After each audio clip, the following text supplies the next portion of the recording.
Hey guys, keep watching to see how I did this super pretty acrylic marble design. Okay guys, so for this design you are going to need 6 different colors. I'm going with blues and teals, purples and lavenders, but you can choose whatever you want. And the reason I'm using 6 is because I am doing it on a larger nail. You could still use 6 and do it on a smaller nail as well. You just have to work with smaller and a smaller area. So I've got those 6. Then I am also going to use the Joann's Unicorn Chrome, my favorite. You can get this at the Pink Chair in Saskatoon. I'm also going to use some flakies. They are from the Born Pretty store. I got these forever ago on eBay. I showed you the other day on my other video that I have swatched all of the flakies that I've got over black swatch sticks, but I painted white just so you could see the difference. So I'm using number 4, which is this one. Looks green and yellow on black, but on white it's got more of a pink and purple and orange kind of hue to it, so that'll go nice. And then I'm also using some gold flakies, again from the Born Pretty store. I got these also forever ago on eBay. You are going to need some clear acrylic also, your monomer of choice, and whatever acrylic brush you use. I'm currently using the Joann's, the big one. I got it again at the Pink Chair, and it looks to me like it's a number 12. It doesn't say a size on the brush, but it's about a number 12, I would say, in my opinion. And favorite top coat, of course, Young Nails Stain Resistant. So stay tuned and we're gonna get started.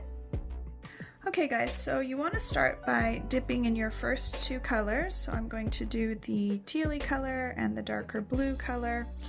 And you want to create sort of a triangular pattern, I guess you would say.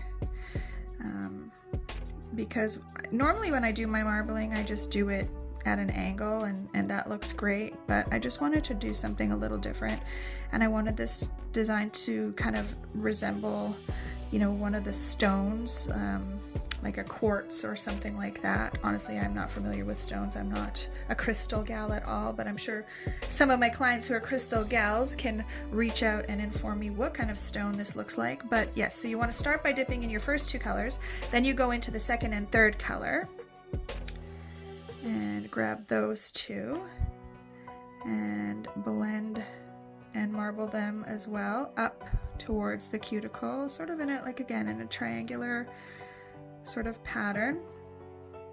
Okay, so I've just sped up the video here just to make it go by a little bit faster.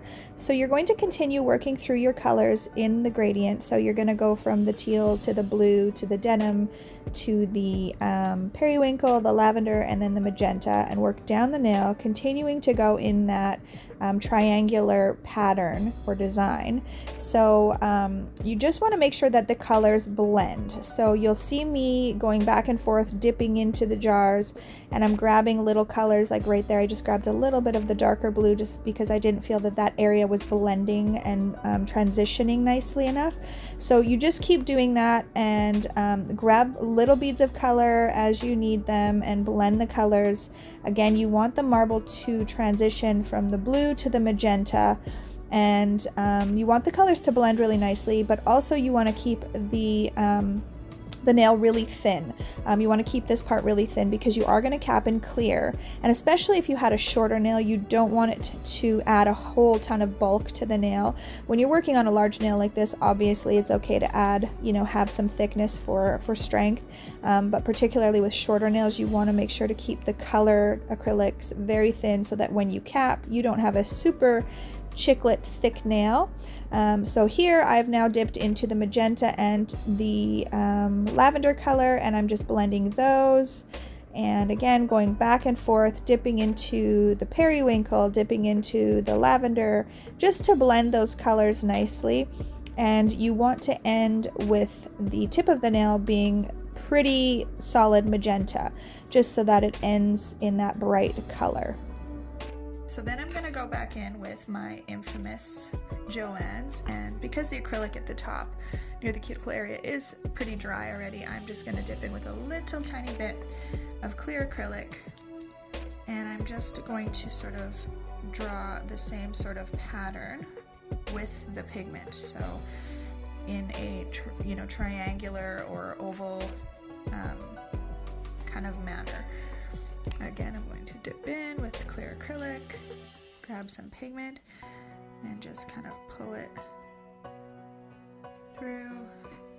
Again, same thing, and just go do a couple of lines, you know, depending on how long your nail is. You're going to go maybe 2, 3, 4. I'm doing 4 here. I'm going to do another one just towards the tip. Okay, so you can probably see that. Then I'm going to go in with my iridescent flakes, and I'm going to apply some of them just in random places. These do not have to go in that sort of triangular, you know, way, but you just want to add a few here and there, and they do match really nice. They have a little bit of a green undertone to them too on here, but it really goes nicely. Actually, I don't know if you can see it in the light when I turn. Just gives a whole nother dimension. And then I'm going in with some gold flakes because I love gold flakes. Again, it just adds a little something to your design, you know, when you can add them. And I would add these in the triangle or oval pattern, which I'm trying to do here. You just want to kind of make sure they go sort of in that design, like into a triangle. Again, I'm going to add a few here up at the top. And you know, like I've said in other videos, there's really no rhyme or reason. You know, when you're doing abstract sort of marbling, that's what I love, and that's why I do a lot of marbling. Because you don't have to be so precise or so perfect. I mean, that's the thing about marbling, is they're all different. You know, you'll never see a marble that's exactly the same. So if you want to add blotches of gold, you can add blotches of gold. If you want to add lines of gold leaf, you add lines of gold leaf. So that's what I've done here. Alright guys, so I hope that I was in frame. I wasn't really paying attention.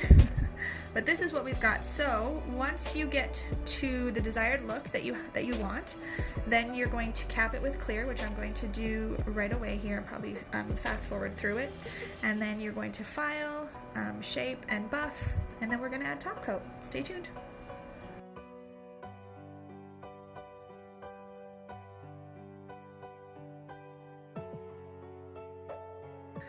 Okay, so it is finished, filed, and buffed, and ready for top coat. So I am going to give you guys a little top coat porn, do a little top coat reveal for you. It's so pretty. It's like the best part when the top coat goes on. Even my clients will say, "Oh, I just love when you put the top coat on. It makes it look so different." So there you go. It's so pretty. I don't even know if the camera will pick up how pretty it is, but it's gorgeous. I'm gonna cure this, take some photos and videos, and then I'll post it.